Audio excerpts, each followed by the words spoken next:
ouvir a palestra da professora Ângela Cristina Guevara, que também é professora, docente do curso de especialização em psicoterapia breve internacionalizada, só que ela leciona em Sorocaba, e eu aqui em São Paulo, junto com as colegas, né, a Cláudia, a Sueli, a Ideusa e outras professoras. E queria falar inicialmente de que neste ano, a partir deste ano, eu estou na coordenação do curso junto, não é uma coordenação sozinha, porque na verdade eu tenho as colegas que participam das decisões, nós discutimos, mas eu estou como representante da coordenação do curso.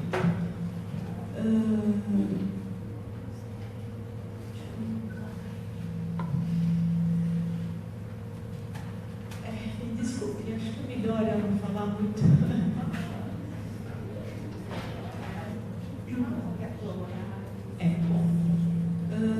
Nós temos um curso que é ministrado aqui em São Paulo, nas quartas-feiras, pela manhã, semanalmente. O curso tem duração de 1 ano e na parte da manhã, metade do horário é dirigido à parte teórica e a outra metade de supervisão em grupo. E também temos turmas aos sábados, quinzenalmente, o dia todo. Na parte da manhã é a parte teórica e na parte da tarde, supervisão em grupo. Em Sorocaba, o curso acontece aos sábados, às quartas, semanalmente, das 18 às 22 horas. Uma parte do horário, parte teórica e a outra parte supervisão. O curso lá em Sorocaba é coordenado pela professora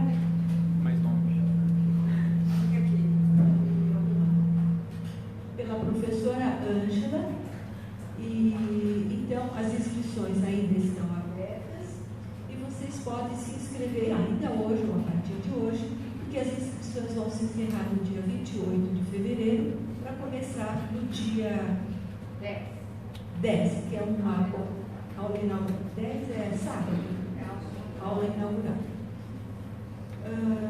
Bom, eu me emocionei um pouco, vocês me desculpem, porque por que eu estou na coordenação? Porque quem foi sempre o coordenador do curso foi o professor Niad, inclusive foi ele que idealizou esse método de psicoterapia breve, e ele foi formando a nós como professoras, como psicoterapeutas, e esse aprendizado que nós estamos adquirindo é que nós então queremos transmitir a vocês. É um método de psicoterapia breve que é fundamentada na teoria da adaptação que ele desenvolveu e também na psicanálise. Nós acreditamos nesse método como um método sólido. Nós trabalhamos com interpretação psicanalítica, que nós chamamos de interpretação teorizada, porque a psicoterapia breve visa a reestruturação de personalidade, nem pode, dada a sua duração limitada. Também não é para lidar com vários conflitos, mas é uma psicoterapia breve, pontual, para uma situação problema, uma dificuldade, um sofrimento que está atingindo a pessoa naquele momento, só que a compreensão do trabalhar este conflito atual, emergencial, do momento, é feito de maneira profunda através da análise psicanalítica e que nós chamamos de interpretação teorizada, porque nós circunscrevemos o problema atual e importante para ele poder ser trabalhado no tempo do Chico. Se a gente quiser trabalhar várias coisas, não dá para trabalhar em tempo limitado. É isso que nós, a Ângela vai falar sobre isso, vai dar exemplos. E a professora Ângela é especialista em psicoterapia breve, interpretação teorizada, fez mestrado e doutorado nesse tema, e agora ela está ampliando discutir para os alunos a questão da psicoterapia breve de casal. Psicoterapia breve aplicada a situações de conflito conjugal, que é o que ela vai apresentar hoje. Eu queria dizer que eu não vou poder ficar aqui, porque eu tenho umas questões pessoais que eu preciso, não posso estar aqui. Gostaria muito de ouvir a Ângela falar, porque ela é muito expressiva, tem muito bom contato com todos o público. Eu gostaria muito, mas infelizmente já expliquei para a Ângela porque eu não posso estar. E eu gostaria então que vocês aproveitassem bastante as experiências, o conhecimento que a Ângela tem para vocês. Muito obrigada.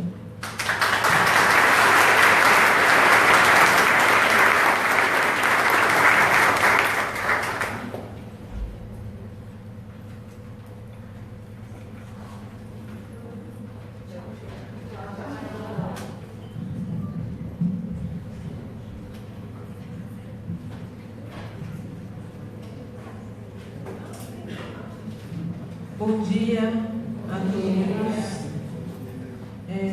A Caioco já saiu, mas eu queria agradecer a Caioco que está segurando toda essas emoções que surgiram, né, em função da nossa grande perda do professor Riad, mas que deixou dentro da gente, está muito vivo dentro da gente. Nós tivemos muitos anos de convivência, muitos anos de forma intensa. Ele foi muito generoso. Ele passou muita coisa para a gente, né? E a gente vai tentar continuar com ele vivo entre nós. Esse encontro eu acho que é um modo, né, que a gente está tentando encontrar de mantê-lo entre nós. E ele está, né? Não tem como. Enquanto a gente estiver vivo, ele vai estar dentro da gente. E aqueles que também a gente está passando um pouco de conhecimento vão prolongar a vivência dele, né? Bom, eu vou passar para vocês essa palestra eu dei em Sorocaba e ela ficou muito comprida. Eu vou tentar encurtar, né? Porque aqui o pessoal vai me controlar. A Sueli já começou. Então eu vou tentar ser mais breve e eu já tirei alguns slides. Então, assim, eu gostaria de passar realmente muita coisa, mas infelizmente o nosso tempo é reduzido. A gente vai ter 1h30 de palestra, tá? Lá nós tivemos 2h30. É 1h30, Sueli. Se você quiser 1h30, não tem discussão. Não, vai ter discussão também, né? A gente vai, vamos lá. Ó, eu vou começar falando assim, pedindo uma coisa, né? Pode passar um pouco. Ó, eu vou começar pedindo uma coisa para todo mundo, né? Que eu acho que nós estamos entre psicólogos, será? Todos são. Quem não é psicólogo, levanta a mão. A maioria é, né? Mas que está ligada à área, né? De algum modo. Bom, então eu peço a todos uma postura que, na verdade, a gente tenta assumir e faz análise durante anos e anos e anos para assumir. Que é uma postura onde a gente tente diluir, né, nossos preconceitos. Ou deixe de lado para poder ouvir o que eu vou falar hoje, tá? Está acontecendo o quê? A gente quer apagar as luzes, mas apagando a luz parece que apaga a luz. Apaga? Então melhor não mexer, né? Bom, sou homem, nada do que é humano me é estranho. É essa postura que eu gostaria de começar a pensar. É difícil, eu acho que assim, como vocês já estão familiarizados, né, com a teoria, eu suponho, né, psicanalítica, vocês não vão se surpreender muito e não vão se assustar muito. Mas tudo que é humano me pertence. Tudo que é humano é possível. Nós temos tudo, né? Tudo que eu falar aqui não tem a ver só com psicopatologia, tem a ver com o humano, com o que a gente é, tá?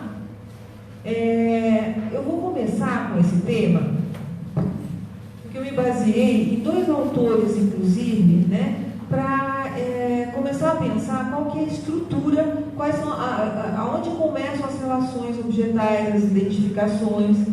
Então, na primeira parte da palestra vai ser chato, né, para quem não está familiarizado com o tema, com a Melanie Klein, com o Freud, mas depois a palestra fica mais amena, né? Mas a ideia é a seguinte. O Kember, né, Otto Kember e o professor Riad, o Kember em 95 e o professor Riad em 2017, eles fizeram um estudo e apontaram o seguinte, que a escolha digital se dá de forma muito tenra, né, numa tenridade, o Kember fala de 2 a 4 anos, onde a escolha de identidade de gênero se dá. E ele fala das influências, que há uma influência do fator ambiental superando o fator biológico. Esse é o Kember, né? O professor Riad, concordando com essa ideia, eu já vou explicar isso melhor, claro, né? Eu não vou me prolongar muito, porque se eu me prolongar eu vou ficar com 2h30 e a Sueli fica brava. O professor Riad, ele concordando com essa ideia, ele também falou da supremacia do fator ambiental sobre o fator biológico. O que significa isso? Que a criança era dependente dos seus, né, cuidadores, tanto pais como alguém que está nesse lugar, que ocupa esse lugar, ela é dependente e é extremamente influenciável. Ela vai se identificar com um ou com o outro. E esse fenômeno a gente observa assim, né, teoricamente, é o complexo de Édipo. Tá, não, eu tô olhando ali que parece que está meio... Estou achando que vai usar muito isso, né? O complexo de Édipo, para Freud, né, todo mundo deve saber dessa teoria, né? O complexo de Édipo, para Freud, eu vou falar de novo, é de 3 aos 5 anos, onde a criança ela vai tanto se identificar com um objeto, tanto com o pai, no momento da vida, como com a mãe.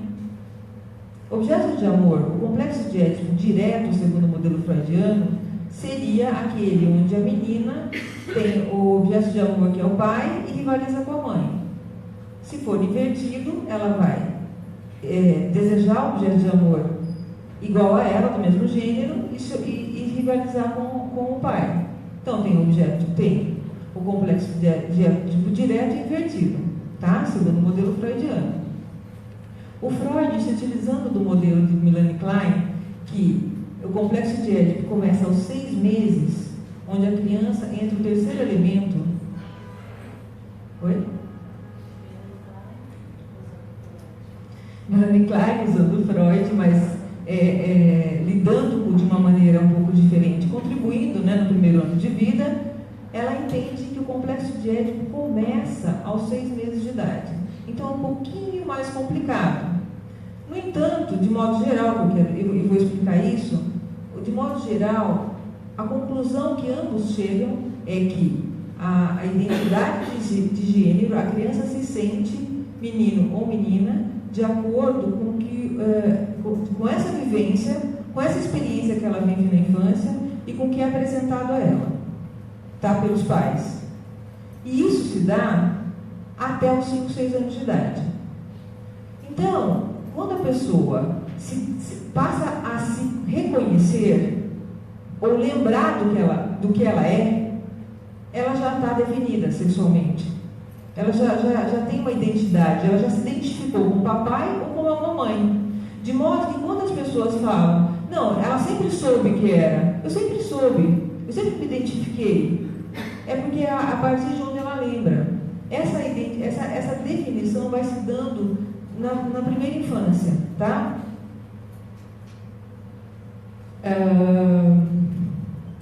Quando eu falei do complexo, então é o seguinte, a menina, as fases e só um pouquinho, por favor. As fases da Melanie Klein, eu coloquei idade, ela não coloca idade, mas só para a gente ter mais ou menos ideia de quando isso acontece, tá? O complexo de Édipo direto, que ele chama de fase da feminilidade, que a Melanie Klein chama da fase da feminilidade, é quando a criança nasce, até os 6 meses, a única relação que ela tem é com o peito da mãe. Existe só ela e a mãe. Ela ainda é um período de indiferenciação. De 4 a 6 meses, tá?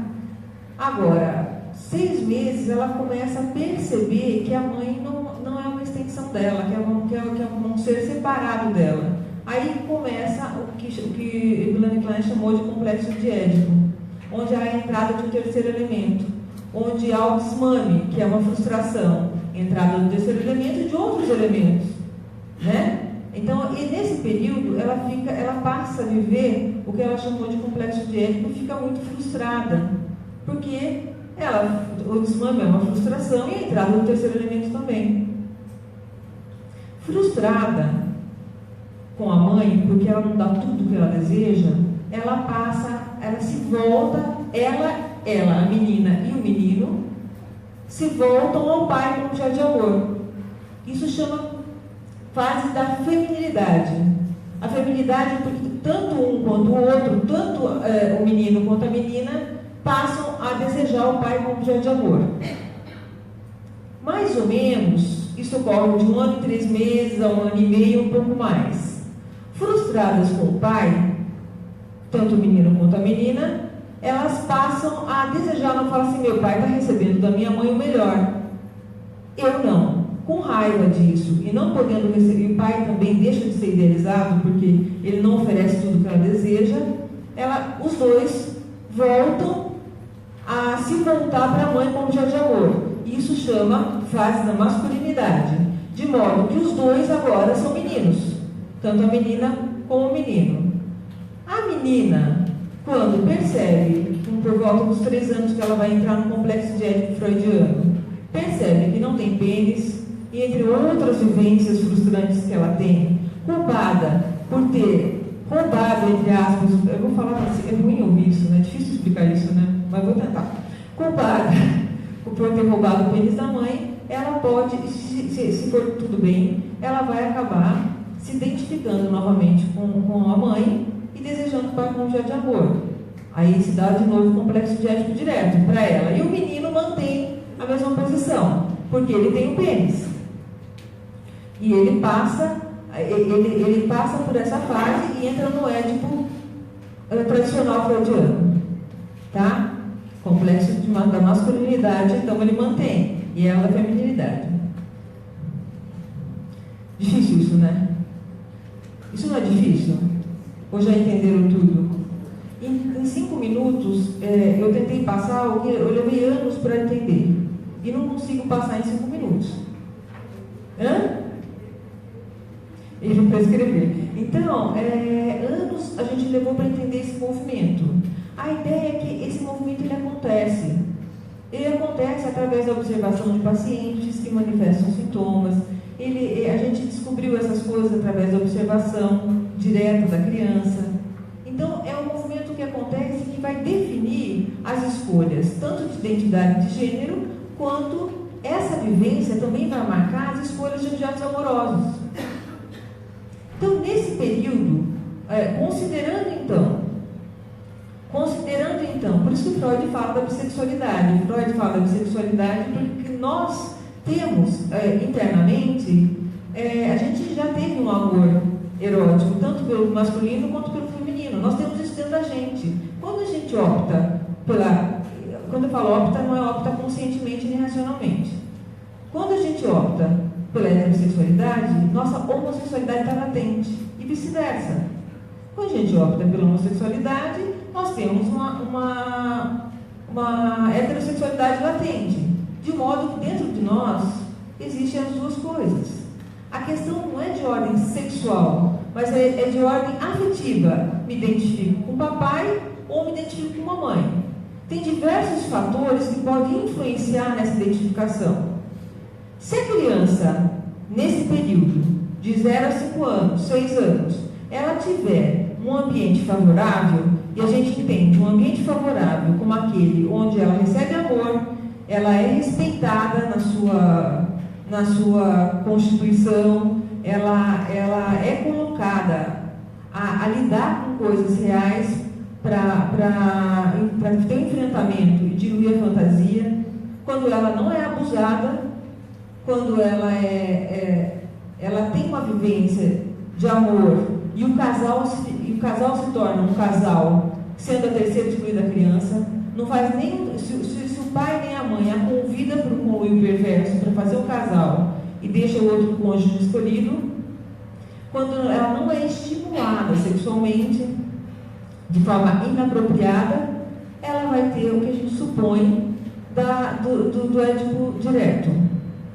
Quando algo acontece, por exemplo, uma figura de pai extremamente agressivo, uma mãe submissa, ou uma mãe muito sedutora, né, e um pai muito fraco, pode acontecer algum problema nesse percurso. Estou presa. Tudo bem. Deste modo, a gente supõe, então, que tenha tantos aspectos constitucionais, essa é a ideia complementar de Freud, tanto os problemas constitucionais. A criança nasce, não é todo mundo que nasce igual, né? Ela nasce com uma predisposição para construtividade ou uma predisposição para destrutividade, que é a pulsão de vida para construção, manutenção, integração, ou para a pulsão de morte para destruição, desintegração, fragmentação. Tudo bem, a gente tem esse componente constitucional. No entanto, ao nascer, a gente tem um ego muito frágil. Então, a influência ambiental, ela é enorme. Tá? Então, tem a relação entre os fatores ambientais, que também tem a influência das experiências infantis, né, que podem deixar o sujeito fixado numa das fases de desenvolvimento. Quanto mais cedo isso acontece, se acontece alguma coisa lá na fase oral, até 2 anos, a pessoa normalmente desenvolve uma patologia mais grave, que é a psicose. Se por excesso ou falta ela se fixa na fase anal expulsiva, ainda tem fatores muito graves como a psicose.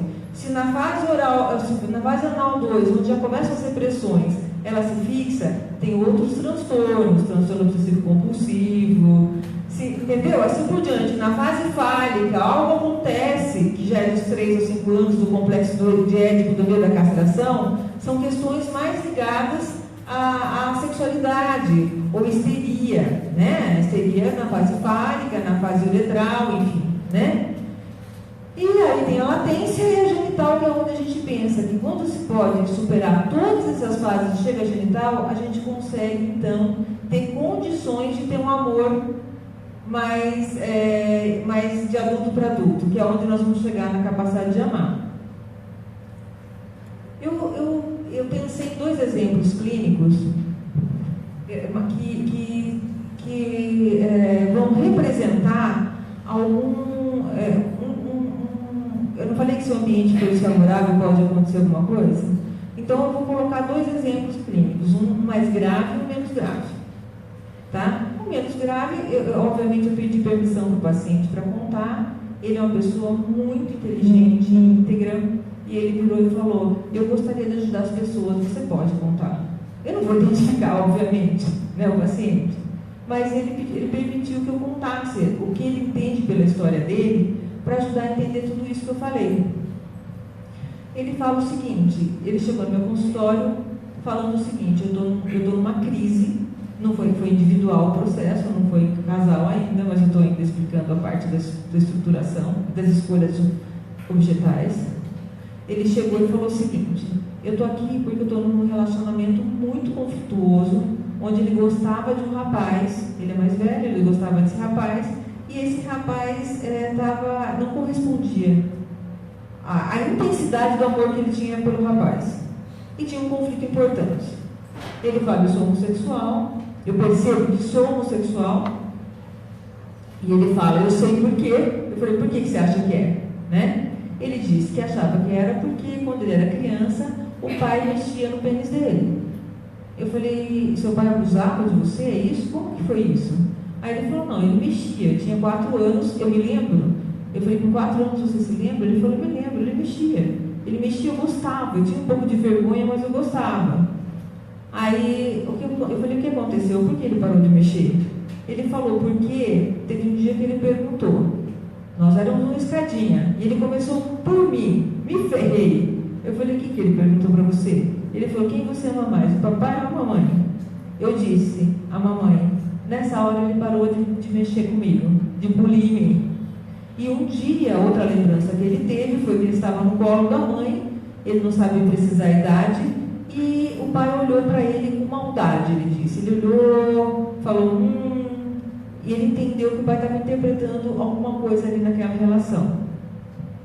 Aí, infelizmente, passado um tempo, ele teve uma experiência onde ele foi abusado por um menino maior, que não era agressivo, agressivo no sentido de violência, de machucá-lo, mas o menino levava o rapaz maior de 15 anos, ele devia ter uns 7, o levava para o banheiro, manipulava, enfim, né? Tinha uma manipulação sexual sem penetração.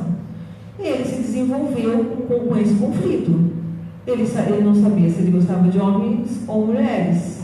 Ele casou, teve filhos, tudo, mas ele não conseguia deixar de se sentir atraído. Essa atração tinha uma conotação, inicialmente, sem afeto. Era um desejo só sexual que aparecia. Só que foi crescendo, ele acabou se apaixonando por uma pessoa, e aí começaram as relações homossexuais que, até quando ele chegou comigo, era muito conflitiva, porque tinha uma reprodução do que aconteceu na infância. Só que agora, com essa relação que ele chegou para mim, ele era... O rapaz, ele tinha sido abusado também, o parceiro, e ele criava uma condição de fantasia erótica onde tinha que ser forçado a se relacionar sexualmente. E isso se tornava um conflito. Porque ele tinha que ser pego meio que à força para que o sexo acontecesse. E o conflito se dava, porque ele passava, não quero ser homossexual, enfim, virou um inferno até que ele se separou. E a gente entendeu o seguinte: o conflito, ele falava: Ângela, mas se eu sou capaz de gostar de um rapaz, eu não sou capaz de voltar com minha mulher e gostar de uma mulher? Ele falava: eu não consigo saber. Meu conflito é, além do conflito da relação, ele não sabia se ele gostava de homem ou de mulher. Aí nós chegamos à seguinte conclusão: ele não podia escolher. Porque se ele escolhesse o homem, ele perdia o amor do pai. Se ele escolhesse a mulher, ele perderia o amor da mãe. E fomos trabalhando isso. Ele ficou sem escolha. Até que ele abriu mão da voracidade, porque não dá para ter tudo, né? E de algum modo, ele foi se definindo homossexualmente e está com um companheiro mais estabilizado, onde ele tem um papel de tranquilizar esse paciente que é ciumento. E ele é muito também. Só um outro caso clínico, tá? Tudo bem? Segundo caso clínico, para eu entender o aspecto passado. Eu não sei nada desse caso. Eu sei um episódio. Uma garota que se vê como um homem transexual masculino. Ela se vê como um menino, está se transformando em menino, só que o problema não é esse. Ela tenta suicídio algumas vezes. E a história de vida pregressa é que o pai a espancava a partir dos 12 anos, deixando marcas no corpo dela, machucando a menina, e a mãe tentava curar as feridas com álcool, com coisas que ardia, né? Ela entrava em casa machucada pelo pai, espancada pelo pai, e ela não queria ser menina, ela não queria ser Maria, ela queria ser chamada de João, assim que ela queria ser tratada, e ela passa a se relacionar com uma outra menina, também transmasculino, só que não chegou a completar nada de cirurgia, nada, mas ela se interessava por essa menina enquanto menino. É isso que eu sei. A ideia foi: com quem que essa menina se identificava? E as tentativas de suicídio eram cortes, era enforcamento, era se machucar, cortar os pulsos, cortar pescoço, sabe? Ela se cortava e tirava foto e mandava para a mãe. O que acontece nesse negócio? Eu fiquei pensando, como eu não tenho absolutamente nenhuma eu não tenho nada a respeito desse caso de verdade, a única conjectura que eu consegui chegar foi: ela se identifica com o pai. Ela se identifica com o pai sádico. E ela é o pai sádico e ela é a filha masoquista. Ela fica batendo nela mesma, eu suponho, né? Se machuca e manda foto para a mãe. Eu fiquei pensando, por que ela manda foto para a mãe? O que acontece quando o pai espanca uma filha? Quando o pai espanca uma filha, ele espanca para não transar. Ele tenta transformar o desejo erótico em ódio. É uma defesa contra o incesto. Vocês sabem disso, né? O pai que bate Aí eu até estava trabalhando isso num grupo que não era de psicólogos, e o rapaz falou, mas eu vou falar uma coisa para isso. Ele disse, mas e se o pai bate no menino? Aí eu falei, bom, mas não existe desejo sexual heterossexual, homossexual não? Ele falou, quero ir embora daqui. Não é da nossa, né? Então, assim, nesse caso, eu suponho que ela se identificava, ela tinha um pouco sádico com o pai, quando ele a espancava, e culpada, ela se submetia ao tratamento doloroso da mãe. Isso é conluio inconsciente, possivelmente. Né? Essa é a conclusão que eu cheguei. Talvez vocês cheguem a outra conclusão. E eu queria, assim, como a gente... Deixa eu só ver, sobre o casamento, já foi? Então, quando eu falo de origem de identidade sexual, eu também falo que essa história de casamento, de escolha, né, objetal, de amor, tudo, não que não exista, não é isso, mas ela é absolutamente inconsciente. Quando eu escolho um parceiro, eu penso que eu sei porque eu estou escolhendo. Eu estou escolhendo porque ele é legal, porque ele é bonito, porque ele é charmoso, porque eu quero salvá-lo, que ele bebe, eu quero salvá-lo. Tem 200 mil razões racionais para se juntar a outra pessoa e para achar que quer casar. A gente acha que sabe. Aí, se você aperta, pode ser que apareça alguma coisa mais delicada. Por exemplo, talvez as pessoas se casem para não envelhecer sozinhos, para ter uma condição financeira melhor. Se apertar um pouco mais, para evitar a masturbação. Se apertar um pouco mais, para evitar às vezes a homossexualidade. São razões. Só que as razões inconscientes, efetivamente, as razões de escolha são efetivamente inconscientes. A gente pensa que sabe porque está escolhendo, mas infelizmente a gente não sabe. Desse modo, não dá para pautar a nossa autoimagem, né, nesse tipo de coisa, porque tem gente que fala, não fui escolhido. Eu vou falar uma coisa ruim. Às vezes as pessoas escolhem olhando o pior, não o melhor.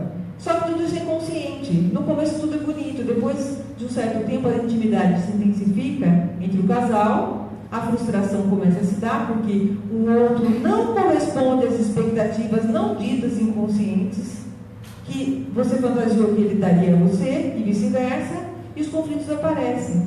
E normalmente esse fenômeno acontece por aquilo que a gente chama de compulsão e repetição, que é um movimento da pulsão de morte, que não só as coisas boas a gente escolhe, mas a gente também tem uma gratificação no sofrimento que pode estar aplacando alguma instância psíquica, por exemplo, o superego, que seria a culpa.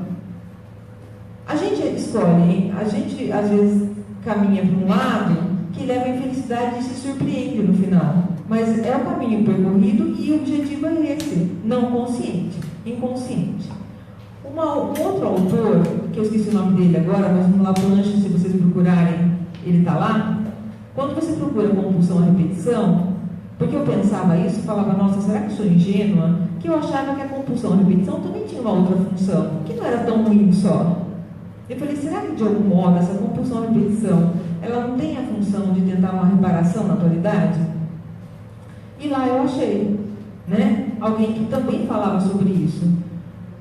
Que quando você repete uma história, né, e você repete com um objeto onde você transfere seus conflitos infantis para a pessoa da atualidade, quando você reativa esse passado no presente, a tentativa é transformar o presente para modificar o passado. Porque se, por exemplo, eu tenho um pai alcoolista e eu pego um adicto na atualidade e o curo, é como se eu tivesse transformado o meu passado num passado melhor. O negócio é fazer bastante análise para se conformar com o passado. É um caminho. E acho que, assim, para você poder melhorar. Isso dá trabalho, leva muito tempo, mas é uma possibilidade, né?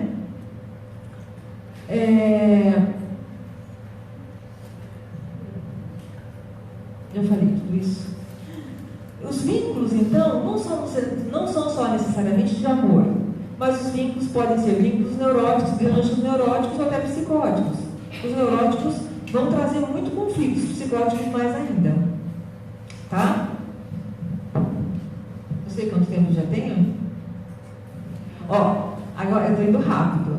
A capacidade de amar, né? Isso daqui, teve uma ocasião que eu notava, e com o tempo, com o contato com o professor Liard, muitas dúvidas eu tinha com relação ao relacionamento entre homem, mulher, mulher, mulher, homem, homem. Eu tinha muitas dúvidas. E eu, graças a Deus, tive a oportunidade de ir perguntando. Eu falava, isso é normal? O cara é egoísta, isso é normal? O cara quer isso, é normal? E o Liard foi me respondendo. Através dessas respostas, dessa vivência que foram anos e anos e anos, e através da escala diagnóstica adaptativa personalizada, que é uma escala baseada na teoria da adaptação, que seria, a teoria da adaptação seria o modo como a pessoa lida com as dificuldades da vida dela em todos os setores de funcionamento, né? Como que é essa maneira, se é eficaz, ineficaz? Eu fui tentando construir o que seria um padrão adulto de amar, adulto para adulto, adulto para criança, criança para criança. E assim, eu notei que o Liard ofereceu, através da psicoterapia breve personalizada, a tradução, entre outras coisas, além da teoria da adaptação, a tradução da psicanálise. Adaptação, você tem uma capacidade de adaptação e flexibilidade, a hora que seu superego ele é estruturado e ele é bom. E seu superego, desculpa, seu ego? E seu superego complacente?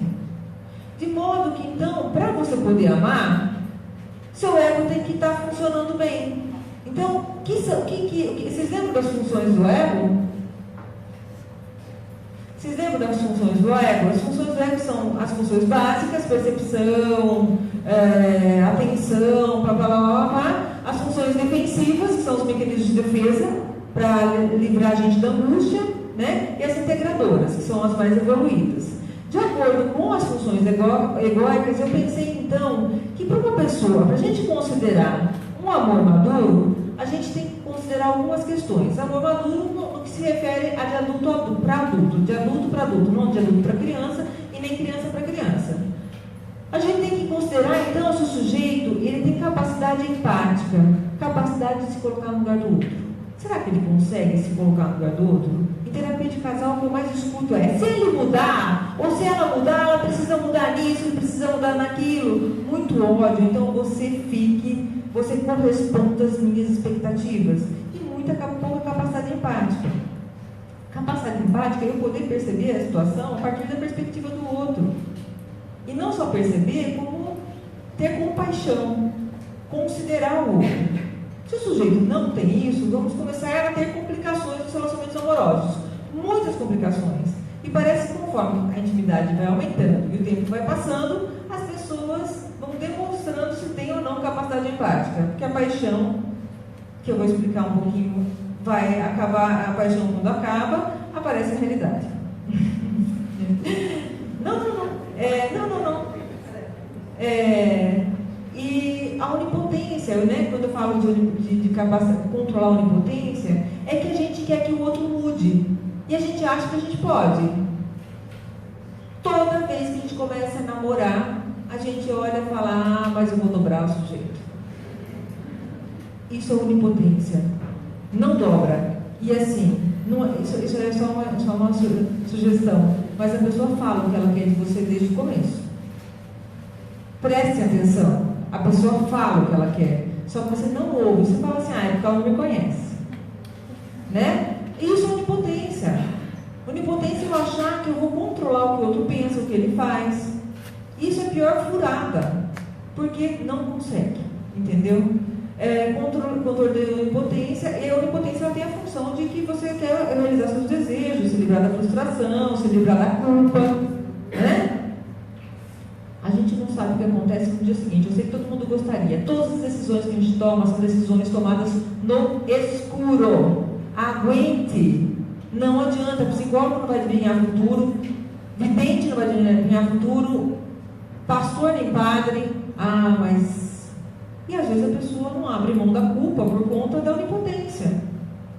Eu sabia que isso ia acontecer. Sim. Isso é onipotência e culpa, né? Ter consciência de que não é possível controlar o que outra pessoa falei. Não tem como controlar. A gente controla o que a gente fala. Como entra no ouvido do outro, como ele vai interpretar isso, a gente não sabe. Tem um livro chamado De Verdade. Esse livro é uma história contada por 3. Cada um conta uma história.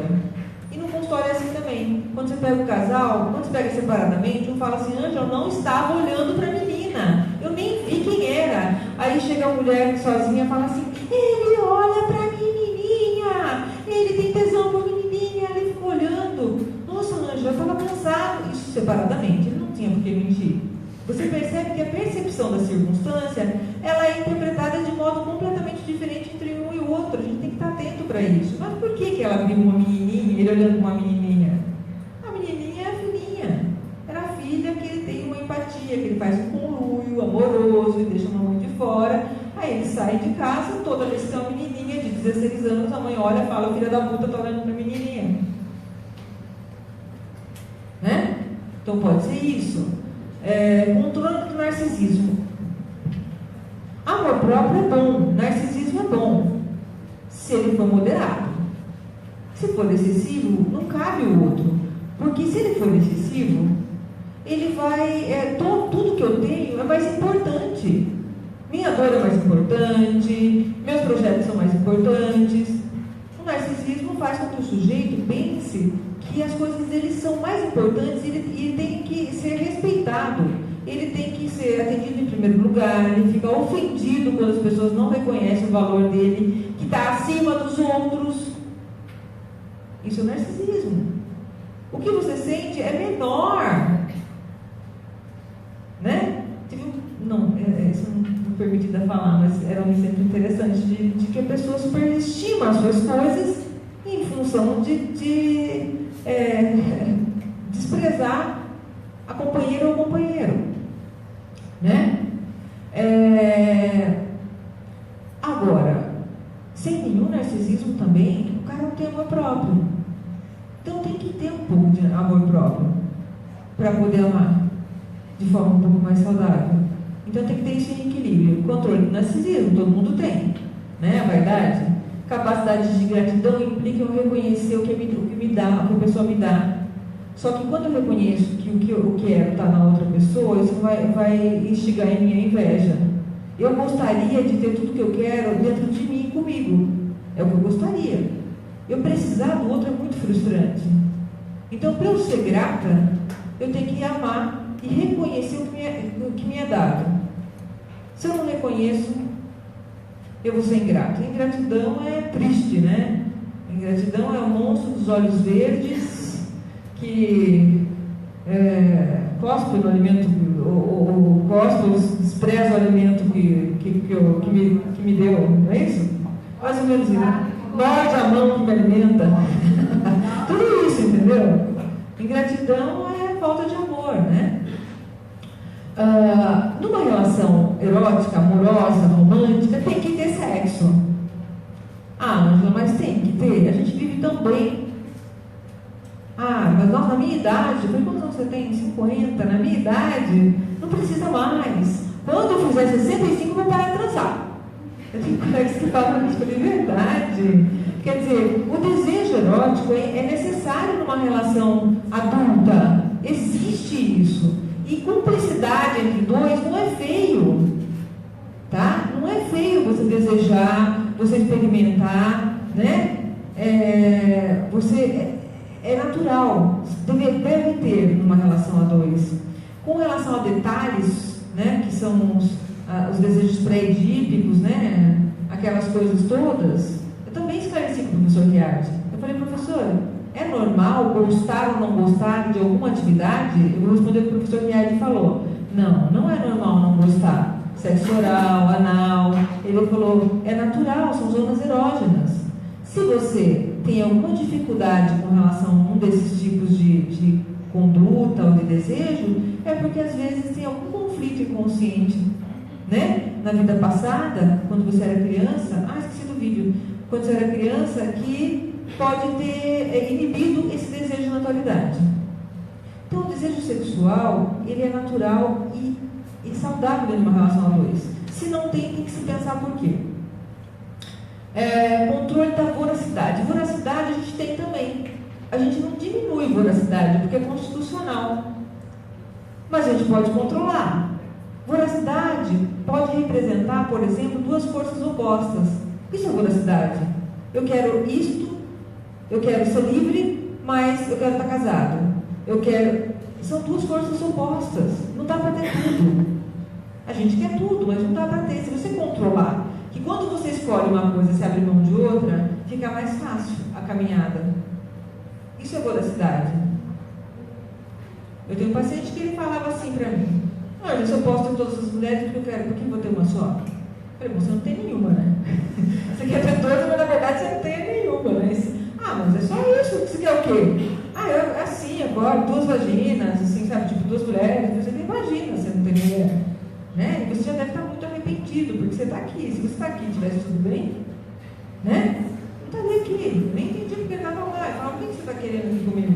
Não, eu tenho uma preocupação, né? Porque eu vou envelhecer, daí eu não vou poder ter todas. Um cara que só tem vagina também não é um cara, né? É um pênis, né?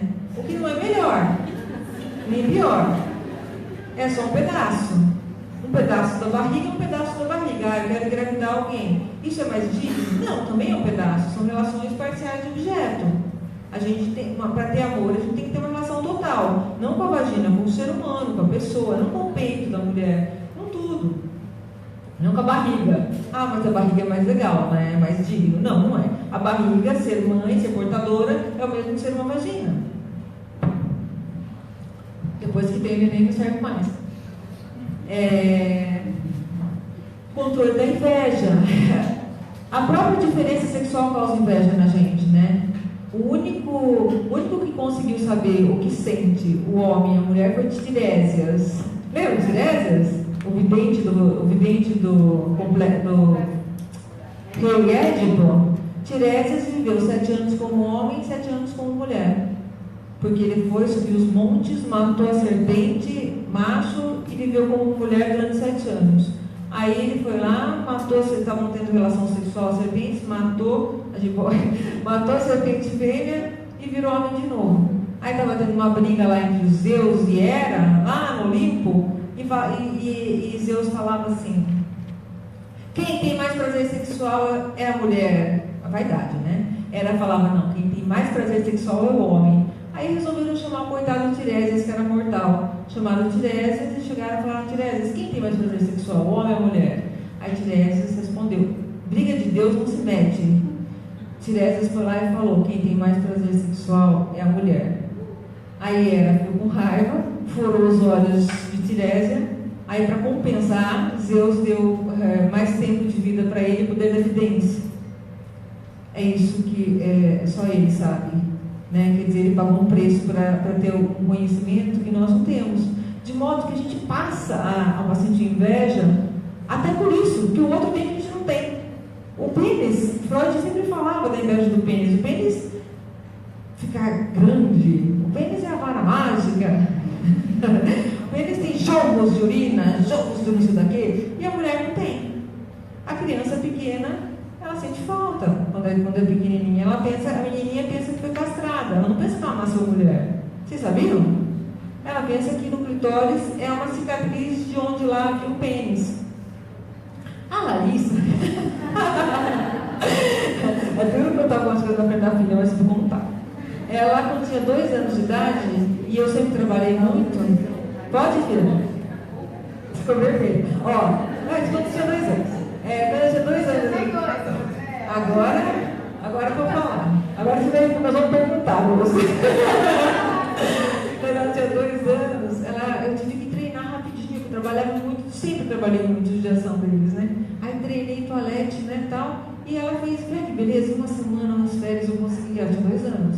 Fazer xixi no piniquinho. Aí um dia eu cheguei em casa, estava de uma mesa grande, eu olho ela com uma pocinha d'água assim embaixo. Eu falei: vou ter que treinar de novo.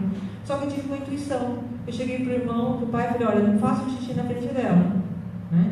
Aí estava lá assistindo televisão com ela, deitada na cama, assim, ela sentadinha do lado. Ela falou: mãe, eu falei: que é? À noite? Compra um pinto para mim. Eu falei: filha, porque você tem esse pode até quantos você quiser.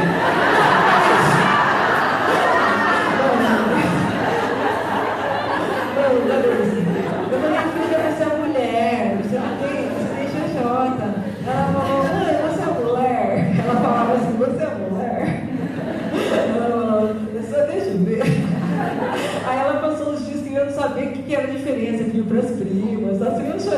dar risada, eu quero maiores, né? Agora, se ela pedir isso, ela...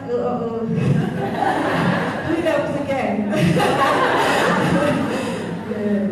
Então, mas isso acontece, não é uma experiência única, né? É uma fantasia que a gente observa em casos mais graves, né?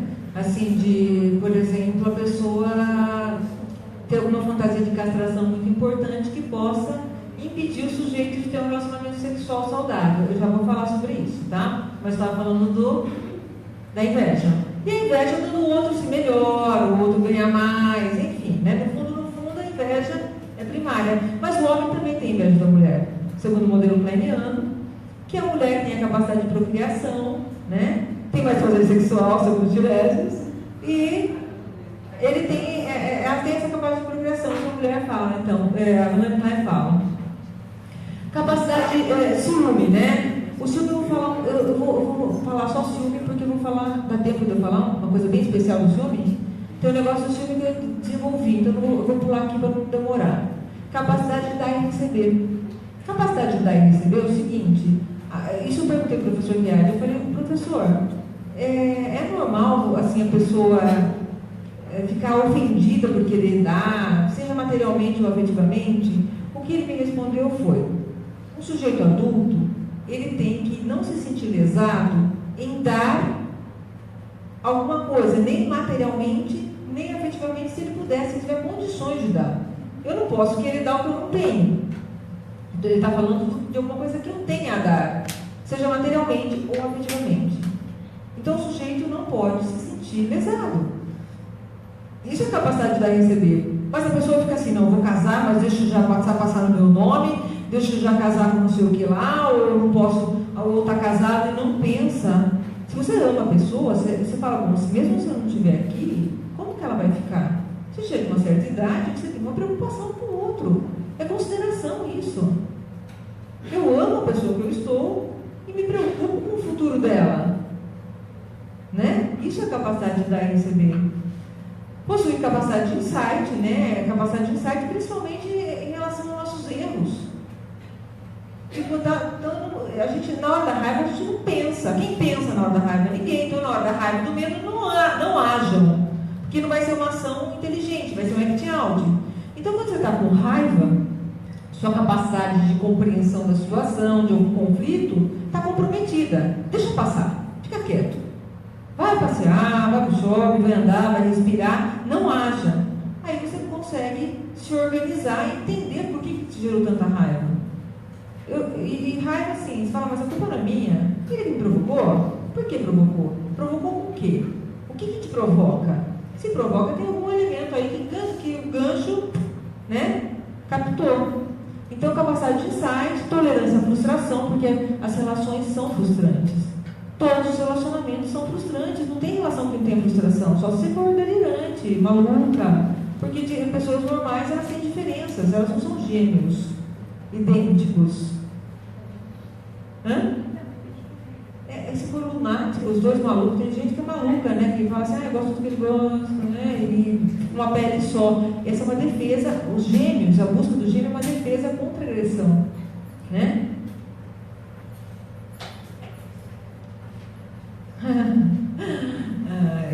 Capacidade de perseverar nos propósitos afetivos não é diante de uma frustração que eu vou ter que trocar de parceiro, né? Quer dizer, eu estou parecendo tão interessante mais para aquele parceiro como eu era, então eu vou ter que encontrar um outro receptor para poder meu repertório parecer interessante, né? Vou criar um outro par para me tornar interessante. Capacidade de aprender com as experiências e com as falhas. Isso quer dizer o quê? Já estão cansados, né? Estão cansados já ou não? Não tem... errar, a gente vai errar. Ótimo. A gente tem que errar. Só que o erro, ele tem que servir para alguma coisa. O sofrimento tem que servir... O sofrimento de ter tido uma escolha frustrada e tudo mais, o sofrimento tem que servir para alguma coisa. Para que a gente aprenda. A falha tem essa função. No entanto, se for uma falha sem culpa... Se não tiver culpa, não tem aprendizado. Se você está com alguém que você aponta uma coisa, a pessoa no lugar de culpa dá desculpa, esqueça. A pessoa não vai aprender, não vai mudar a conduta. Às vezes, no momento do aperto, a pessoa finge que entendeu aquela coisa, mas depois volta tudo de novo. Só há mudanças quando tem culpa. Supremacia do amor sobre o ódio e dependência. A dependência, se for uma dependência onde eu quero viver com o outro, eu dependo do outro porque eu o amo, não é saudável. A dependência só é ruim quando há um processo muito intenso de identificação projetiva e partes minhas, boas ou ruins, estão dentro do outro. Se minhas partes ruins estão dentro do outro, por isso eu não consigo me separar, porque daí a hora que ele for embora eu vou ter que recolher, não vou ter mais onde depositar, isso é uma má dependência. No entanto, se for uma dependência ligada ao afeto, ok. O que eu vou terminar, esse aqui é o final, aí eu vou passar um vídeo, tá? Deixa eu ver se é o final, só passa mais uma para ver se é o final. É o final, volta. Ó, aqui, ó, o que eu achei interessantíssimo, né, que uma vez conversando com o professor Viagem também eu deixei marcado isso, é que ele falou, quando não tem amor, a pessoa tem que se divertir de algum modo. E ela pode se divertir sadicamente, ou masoquisticamente. Ela pode se divertir com o sofrimento, com a perversão. É uma diversão, porque sem amor tem vazio. Se você não ama, tem vazio. Então eu me diverti de forma masoquista, ou sadomasoquista, fazendo o outro sofrer.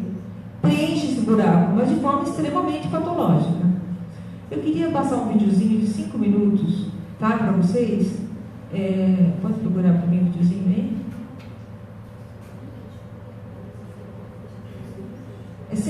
Só deixa eu falar assim uma coisa. Eu vou falar. É que eu vou mostrar uma circunstância de ciúme agora, para depois falar das relações patológicas. Esse videozinho, eu não sei se vocês conhecem, é um seriadinho, é um seriado do Contardo Caligares, Psi. Vocês conhecem? É um pedacinho só para ilustrar uma relação perversa. 5 minutos.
Isso, fala mais alto um pouquinho. Você quer que todo mundo aqui saiba que sua mulher é uma puta? Hein? É isso? Eles são muito mais divertidos do que a maioria das pessoas que estão jantando aqui nesse restaurante. Todo mundo precisa saber que você ele gosta de ser corno. Cala a boca. É isso. Quando ele me vê trepando com outro, é que ele diz que é uma mulher. Hein? Quando ele me vê trepando com outro, é que ele diz que eu não sei que coisa. Não, ela não pode mais por isso.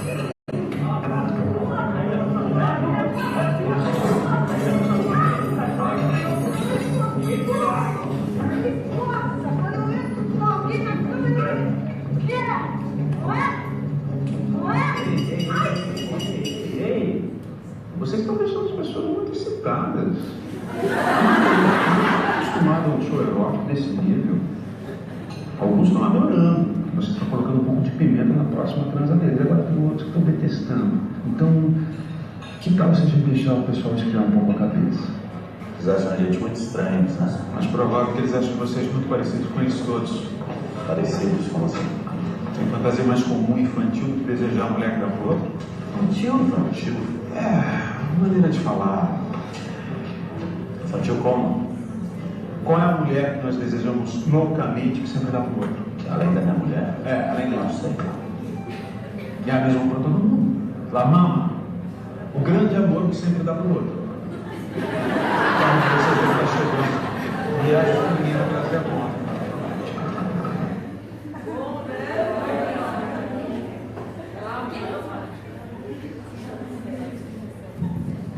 Bom, agora. Então, só mais uma.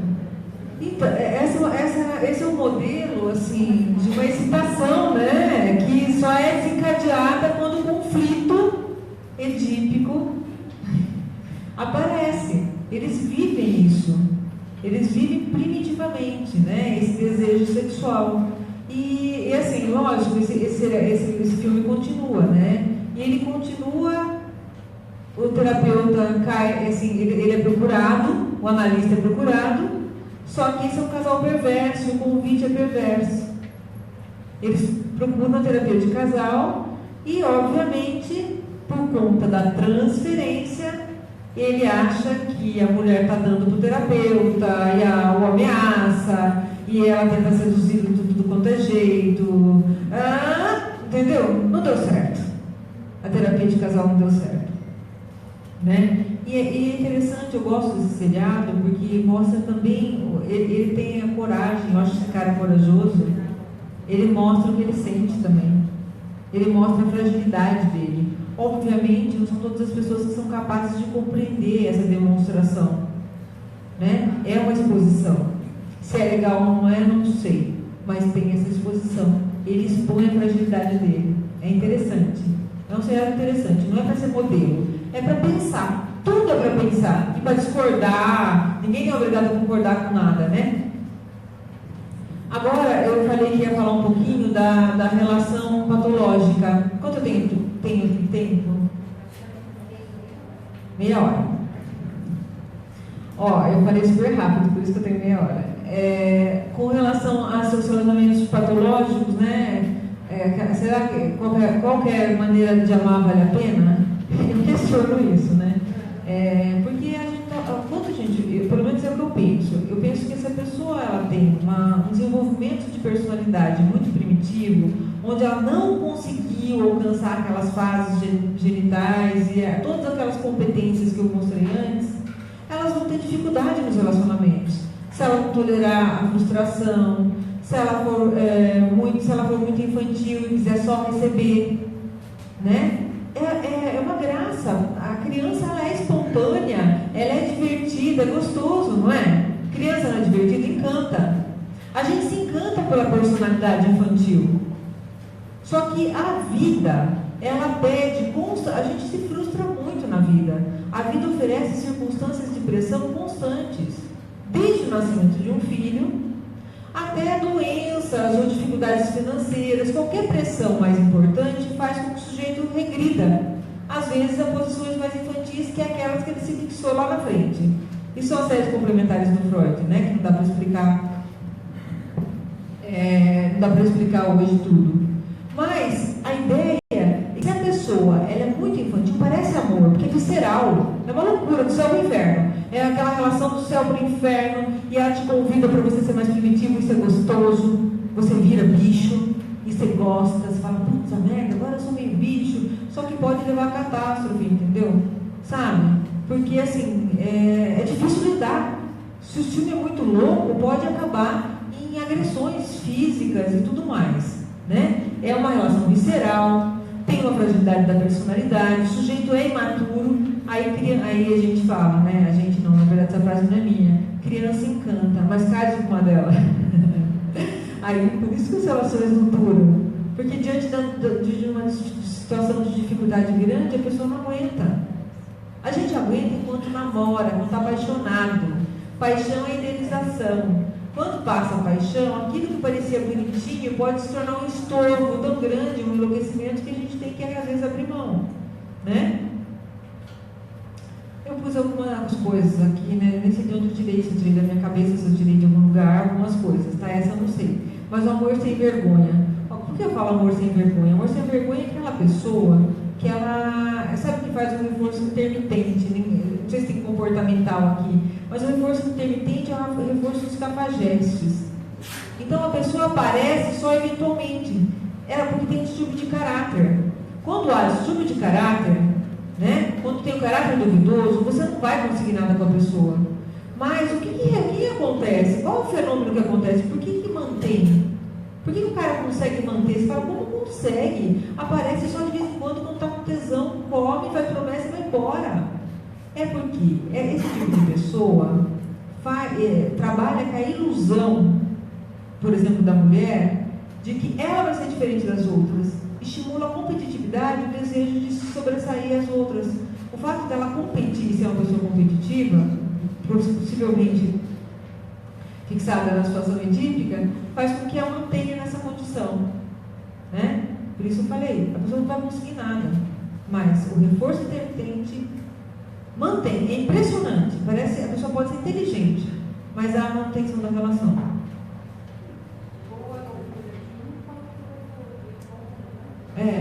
Exatamente, isso é importante, né? Que sempre a gente nunca deve olhar.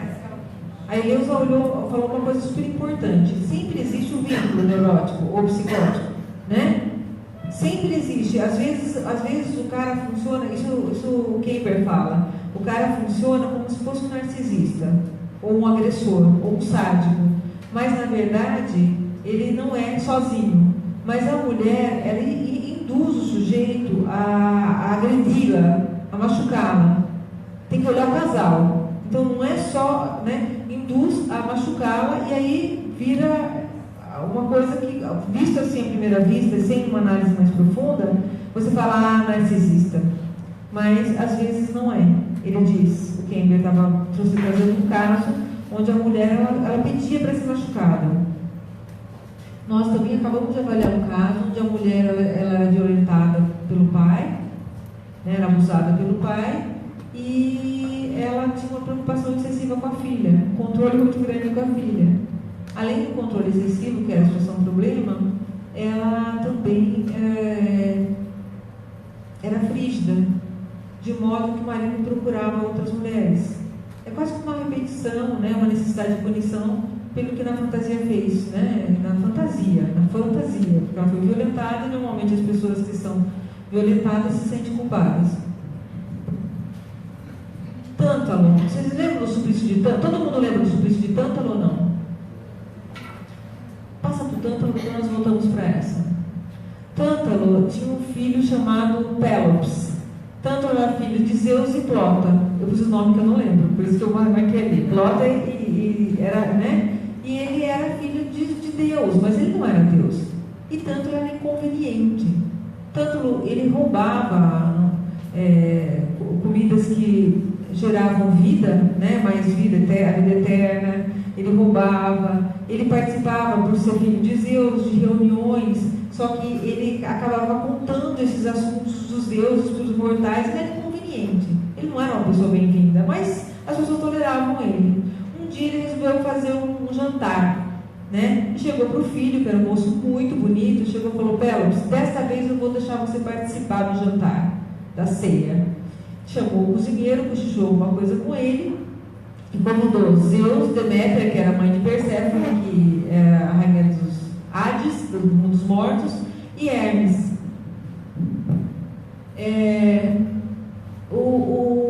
Conforme ele recebeu os deuses, ele serviu uma iguaria, uma carne muito boa. E todos olharam a carne. Deméter, que estava distraída e muito amargurada e triste, porque a filha tinha partido para o mundo dos mortos, sem querer comeu e não percebeu.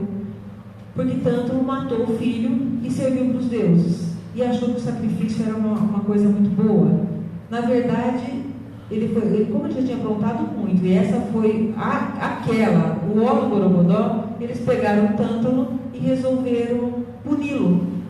O sacrifício pegaram o Tântalo, colocaram ele no Tártaro para viver a vida inteira diante da possibilidade de beber e de comer sem poder, nem beber nem comer, porque a hora que ele abaixava para tomar água com sede, o nível da água baixava. A hora que ele tentava alcançar as frutas, o vento batia e ele não conseguia alcançar. Então ele foi punido para o resto da eternidade. E Pélops foi trazido à vida novamente, porque ele era um bom menino, com exceção, e foi reconstruído o ombro dele que Deméter comeu, sem querer. Bom, voltando, o Zimmermann, ele fala do amor totalizante. O amor totalizante é o amor onde é mantido por meio de promessas. Tem um monte de coisa, um monte de possibilidades à frente do sujeito, mas nunca acontece. Então a pessoa se relaciona e vai fazendo promessas, e os anos vão passando, e a pessoa fica nessa condição durante muito tempo. Agora eu não posso porque meus filhos são pequenos, agora eu não posso porque meus filhos estão entrando no vestibular, agora eu não posso porque meus filhos... Ou ele troca ela por outra, e é muito comum nas mulheres, ele fala, né, o Zimmermann, que é um amor que é mais presente no feminino, ou ele a troca, ou ela fica nessa condição de reserva a vida inteira. Tá? Isso chama amor totalizante, porque você está diante da comida e da água e morre de sede e de fome. Mais um.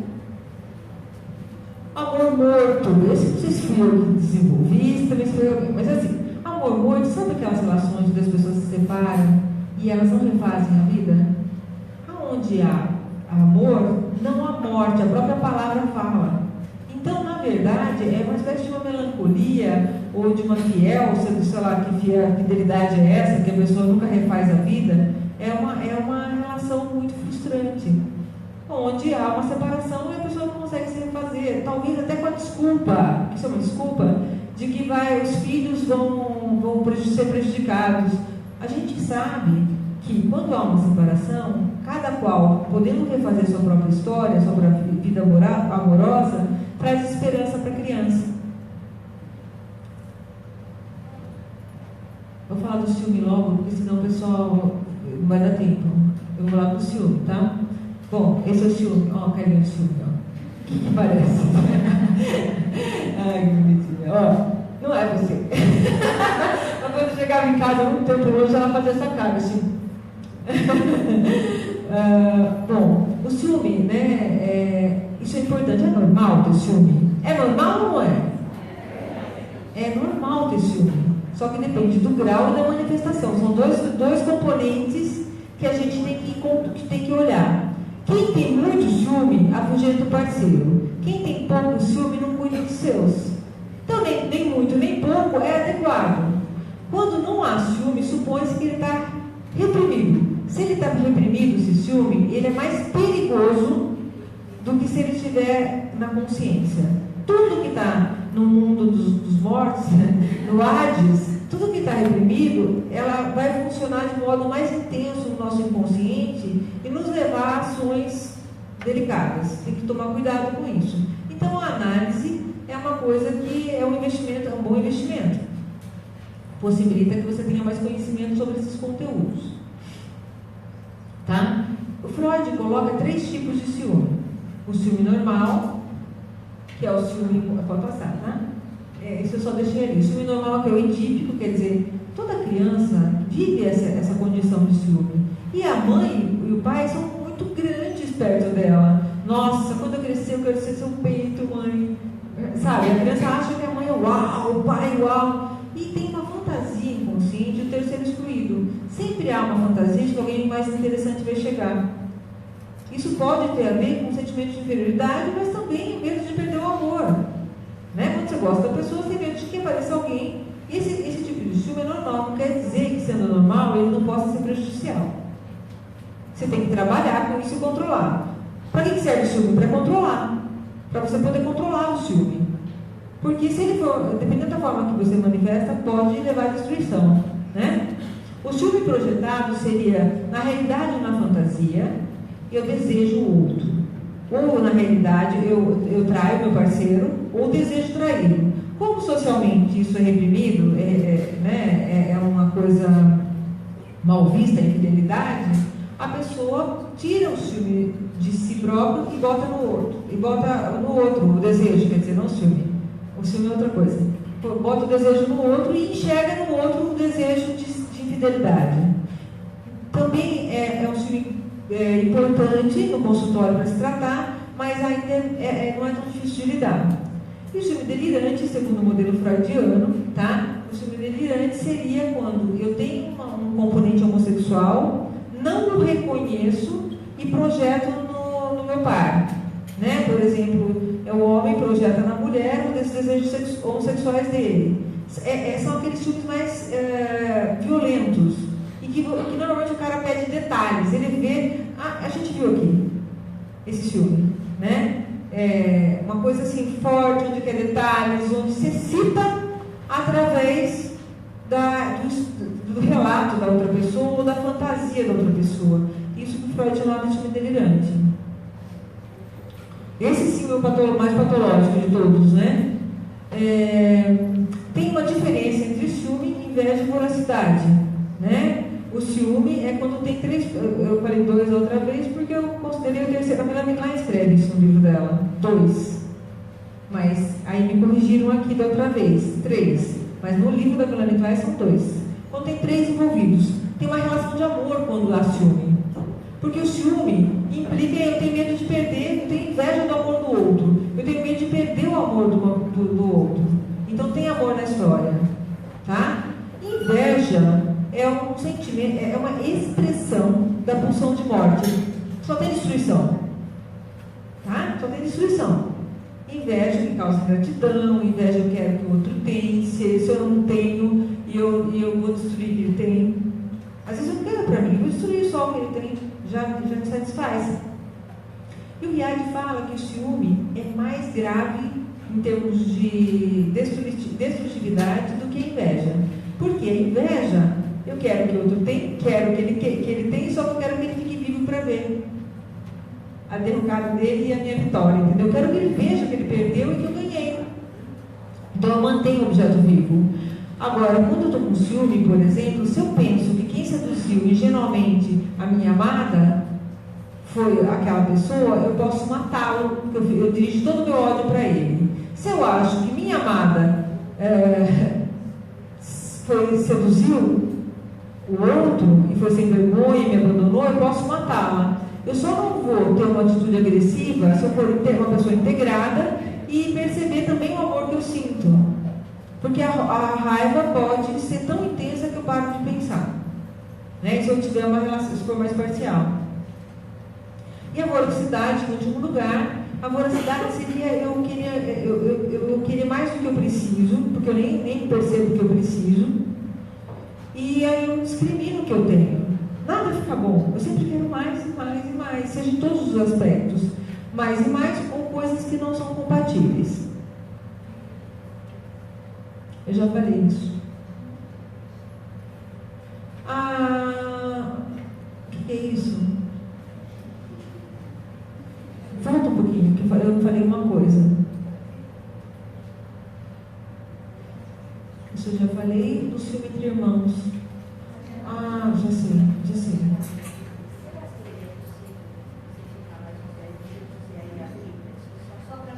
Legal.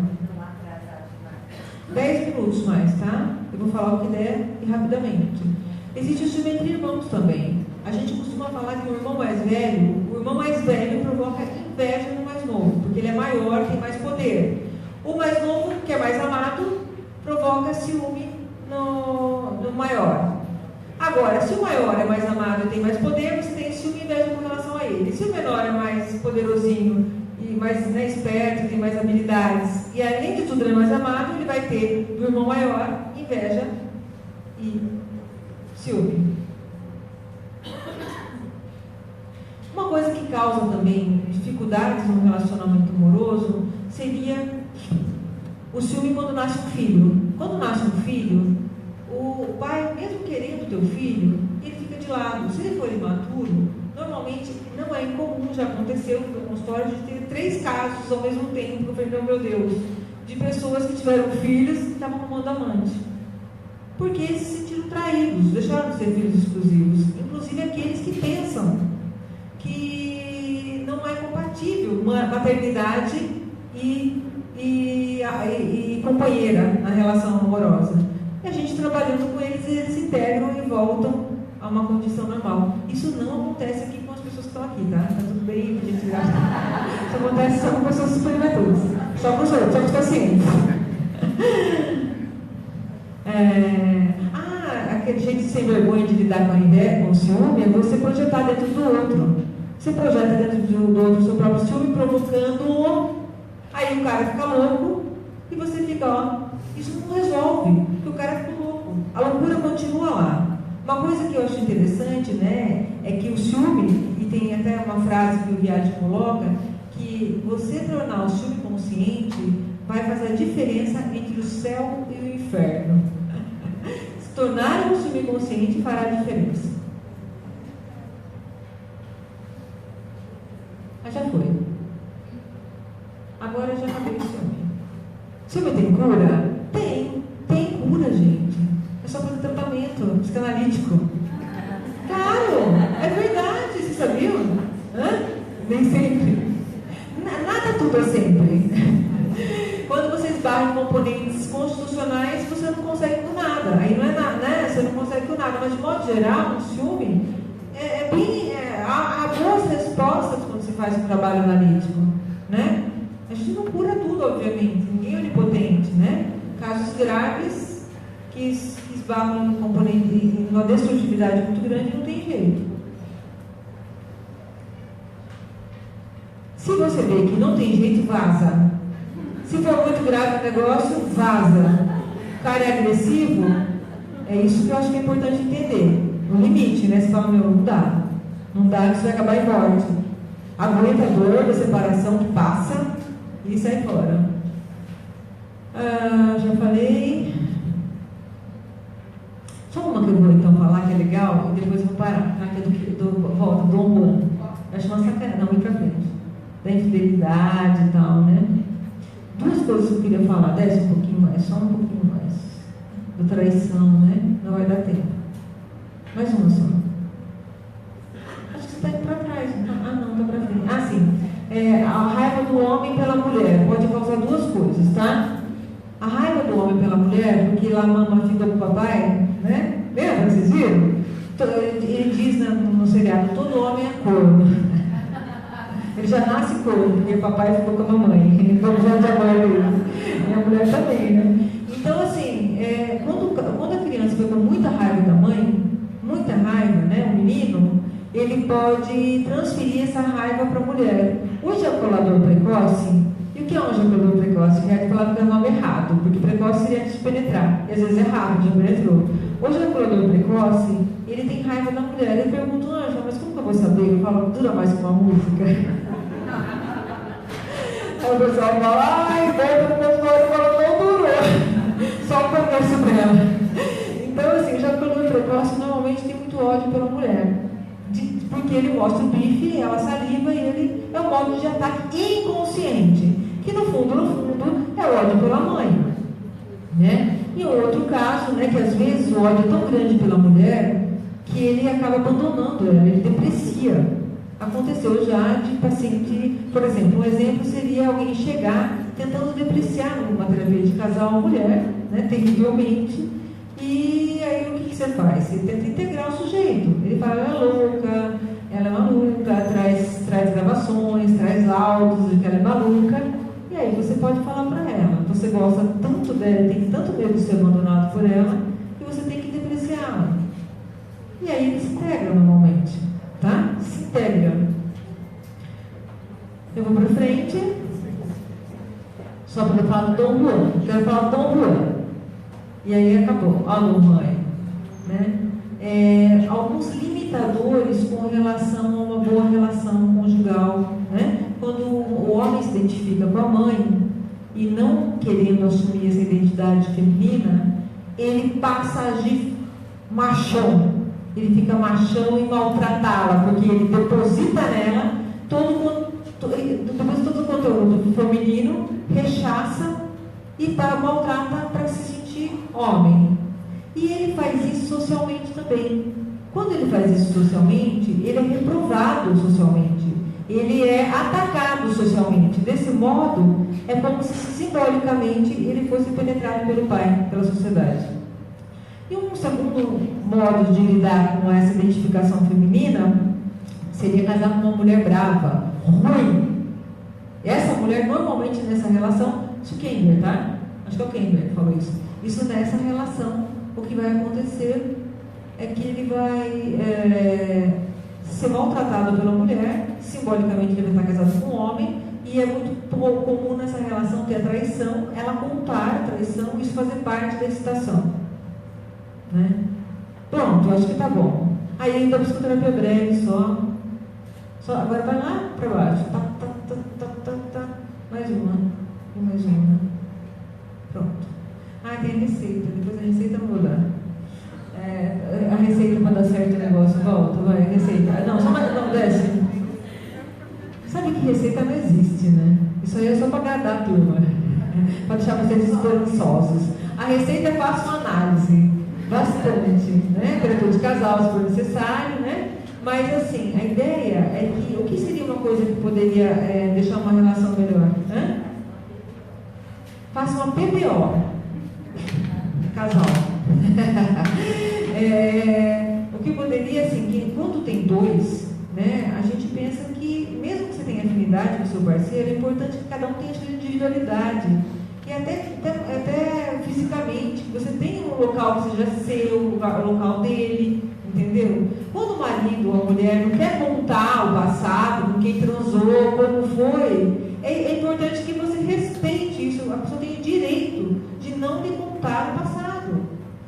Detalhes que ele não acha que não está bom, né? Que não quer contar. A questão é muito comum também numa relação a dois, você não respeitar a família do outro. Por mais que você tenha raiva, por isso que a gente tem analista. A gente fala mal do marido com analista. Com o marido não pode. Meu, simples, não dá. Não dá para falar sua mãe é uma vaca. Odeio seus filhos, aqueles filhos da puta. Não dá. Você chega pro jornalista e fala que ódio, aquela filha da puta, aquela minha sogra. Mas pro marido não pode. Não pode. É uma indelicadeza, e não só uma indelicadeza, é uma falta de consideração. Você não pode falar. Você não pode falar tudo que você pensa para ele. Não pode, nem para ela. Não confundam casa com consultório de analista. É muito ofensivo. Tem coisas que você ouve e você não esquece nunca mais. Por isso que a gente tem alguém para contar. Né? Normalmente o analista que não vai entender mal isso. Né? Ele não vai te interpretar, não vai interpretar, ele vai. Ele não vai te julgar. Mas tudo bem. Tá? E mais uma coisa, na comunicação, as pessoas querem que você adivinhe o que elas estão pensando. Não dá. Só a mãe adivinha. E olha lá, se for boa mãe ainda. A mãe adivinha e o bebê não fala para identificação projetiva. Então tem que falar, eu quero. Né? Se você não falar, eu quero, a pessoa não vai entender. Mas eu quero que ele entenda. Como ele não entende? Óbvio. Não, é óbvio. Tem que falar. Bom, acabou.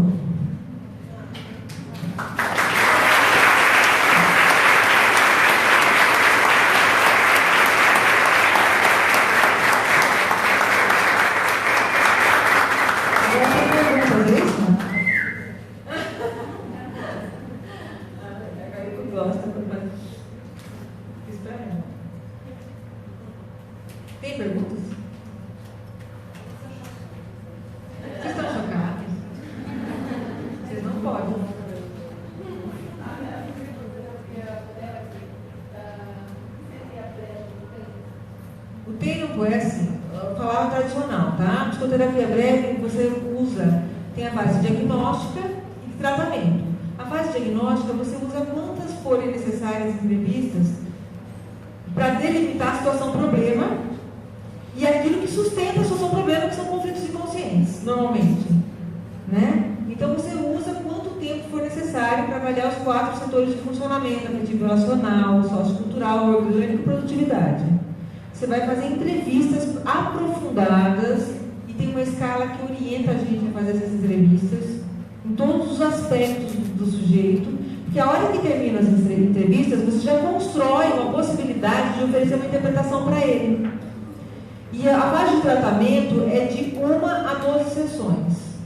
A interpretação que a gente usa chama-se interpretação teorizada, porque além das informações colhidas da vida pregressa, da situação problema, do motivo que ele está lá, da transferência, além de ter essas informações, você utiliza a teoria também.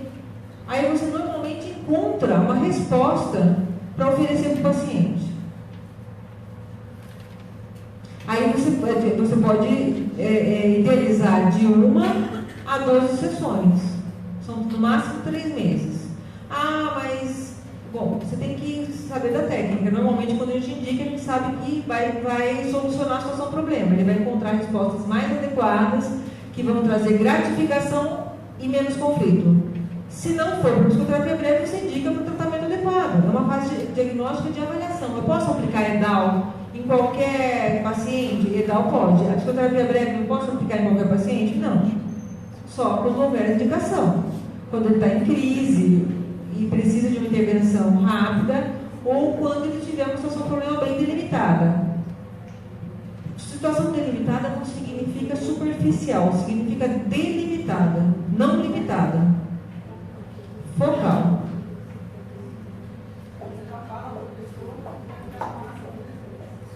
Você faz o diagnóstico e você marca o término. Essa é a diferença. As faltas são contadas. Você marca, ele fica mais motivado para investir na terapia. A motivação se modifica. Não tem o objetivo de mudar a estrutura da personalidade, que demora muito isso. Né? Então você tem que avaliar, saber o que está acontecendo. Na psicoterapia breve de casal, a gente faz o seguinte: a gente pega, assim, tecnicamente, faz uma entrevista, também tem a fase diagnóstica, onde você pega o casal junto, depois separadamente, depois você junta de novo, idade evolutiva. Se precisar de mais entrevistas né, você faz também. E depois você faz também uma entrevista na fase de tratamento também breve. Porque o professor Viagem falava que quando você trabalha com casal, é importante que você não interfira, assim, que você não desnude muito.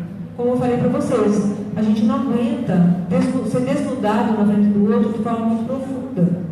Uma certa idealização é necessária para manter o vínculo amoroso.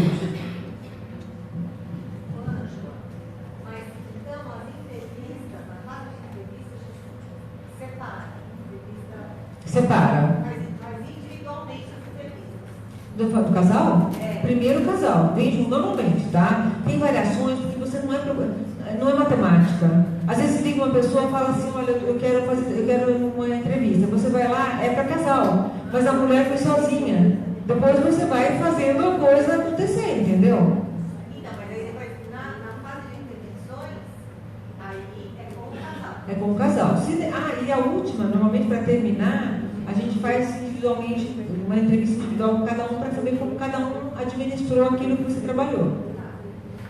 Tá?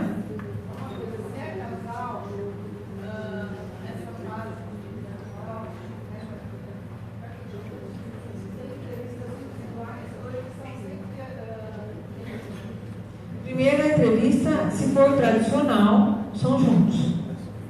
Depois, individualmente.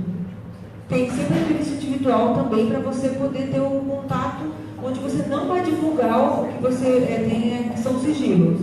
Tudo que você falar aqui vai ficar aqui, entendeu? Então você pode falar. A primeira fase diagnóstica, você vai fazer essas entrevistas individuais e junto com o casal.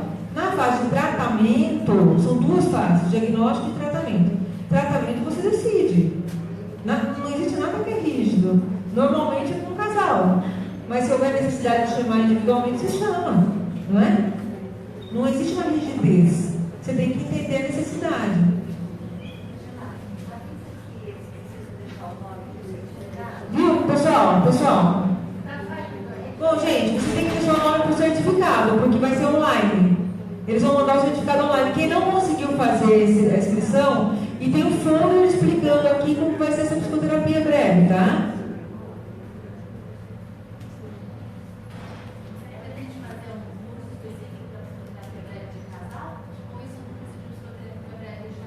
Você sabe que no curso de psicoterapia breve, nossos supervisores, eles são aptos para poder, por exemplo, se você apresentar um caso, ele dá supervisão. Entendeu? É uma coisa que, assim, pode acontecer de você falar, olha, eu quero trazer um casal. E o supervisor, todos são aptos para avaliar e fazer a base diagnóstica e tratamento. Tá? Nós estamos construindo isso aqui. Entende? Se você falar assim, por exemplo, lógico que eu não peguei só minhas coisas, entendeu? Sabe? Aquela coisa do Capacidade de Amar foi eu construir, baseado no Riage, né? Só que, por exemplo, outras coisas foram de outros livros, tem os autores, tudo, entendeu? Mas não tem ainda. Então nós estamos construindo a partir da experiência. E nós temos experiência em terapia de breve de anos, entendeu? Todo mundo há 21 anos fez o grupo, eu 21, né? Vocês há 38, sei lá quanto, entendeu? Tipo, com Riage. Então a gente foi construindo um monte de conhecimento. Né? Da PBO tem já os livros, né? O professor Riage a gente não trouxe hoje, porque foi meio desorganizado o negócio, né? Mas nós temos até já sedimentado, estou falando de casal.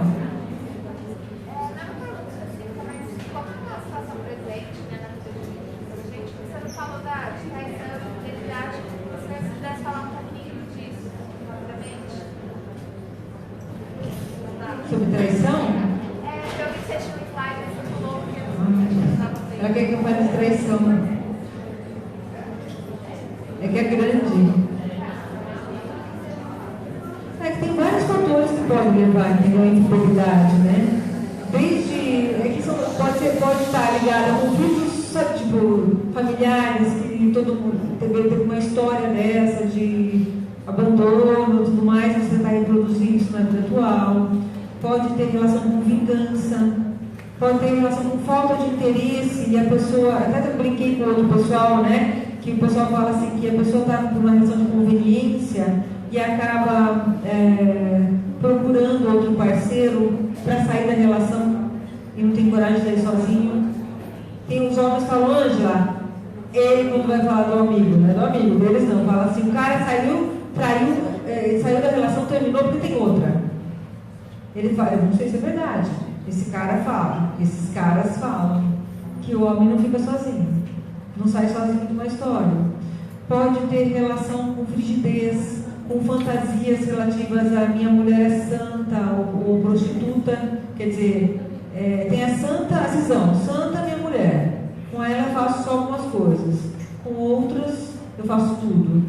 Então tem essa cisão da mãe, né, para lidar com o impulso sexual relativo à mãe. É bastante coisa, entendeu? Claro, pode falar. Você, não é?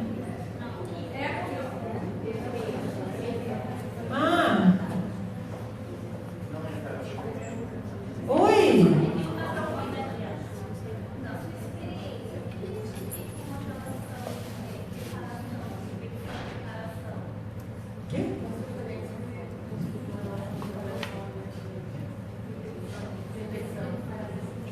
Repetição? Entendi. Quando eu falo de compulsão e repetição, é isso, né, que você perguntou? Tá. Compulsão e repetição é quando a gente tem um padrão de comportamento infantil e em função das vivências passadas, né? O primeiro protótipo de relações amorosas é com o peito da mãe. Lá começa lá atrás. O tipo, a gente tem uma, entre aspas, uma forma padrão, um vício. E na vida adulta a gente repete esse vício. Por exemplo, se eu tive um pai, introjetei um pai mau, eu vou normalmente procurar um parceiro que vai representar esse pai mau. Porque o mal externo sempre é menor que o mal interno. Sacanagem fazer isso. Entendeu? Eu vou procurar uma pessoa que vai corresponder a essa imagem interna para tentar consertar na atualidade o que eu não consegui consertar no passado.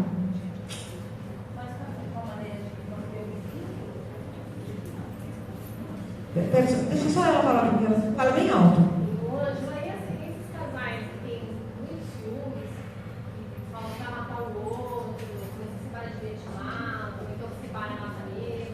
Separa, mata mesmo. Essa pessoa tem alguma dificuldade, porque os aspectos dele foram projetados dentro do outro, ele tem dificuldade para se separar. A separação é uma capacidade, não é ruim ter capacidade de se separar, porque se você não tem capacidade para descontinuidade, quem já fala disso? Se você não tem capacidade para descontinuidade, que começa lá atrás, como mãe, 6 meses, quando ele percebe que a mãe vai embora, ele mata. Aí tem uma estrutura, é uma estrutura psicótica, perversa, pode matar sim, pode matar. Aí você tem que tentar tratar. Se você for perverso, te convidar, você não atende. É sério isso. Eu tive uma experiência que está inclusive no livro do Riad. Essa experiência é um caso. Vocês ajudam a lembrar o nome do caso? Caso trágico. Esse caso trágico eu atendi. Ela era uma convite perverso. Eu atendi o Riad, estava me supervisionando. E ela apareceu porque ela queria se separar. E ela me usou como álibi. Aí ela faltava, ele ligava, ele começou a perseguir o marido, eu indiquei psiquiatra para ela, psiquiatra para ele, terapia para ele, terapia para ela já estava ali. Mas ele queria fazer comigo, por causa dela. Ela faltava, ele me ligava. Eu falei, não dá. Eu falei, aí o Riad sugeriu, tenta o casal. Tentei o casal. Ela não quis, porque ela tinha conseguido se separar. Aí ele falou, pega ele então, talvez ele tenha um pouco mais de estrutura. Foi uma bagunça. Tentamos pegá-lo, ele não ficou. 2 meses depois, ele deu um tiro na cabeça dela e... Porque foi impulsivo. 2 meses, mais ou menos, 1 mês depois. Esse caso está escrito no livro do professor Riad. Eu ofereci para ele e ele publicou. É um caso legal. Porque ele mostra que quando há um convite perverso, para que você atenda, mas tem agressão física e tem mentira, você chega para o paciente e fala, eu não tenho competência para atender seu caso, eu não tenho experiência. Sai assim. Mas você entrevistou, você me entrevistou. Outros casos me procuraram. Você me entrevistou, eu falei, mas eu não tenho competência. Mas por que você me entrevistou então? Eu falei, para fazer o diagnóstico. Porque eu pensei que eu podia ajudá-los, mas eu não tenho experiência. Vazei. Psicopata vaza. Não pode namorar com psicopata, nem atender psicopata. Vaza. Mais uma pergunta?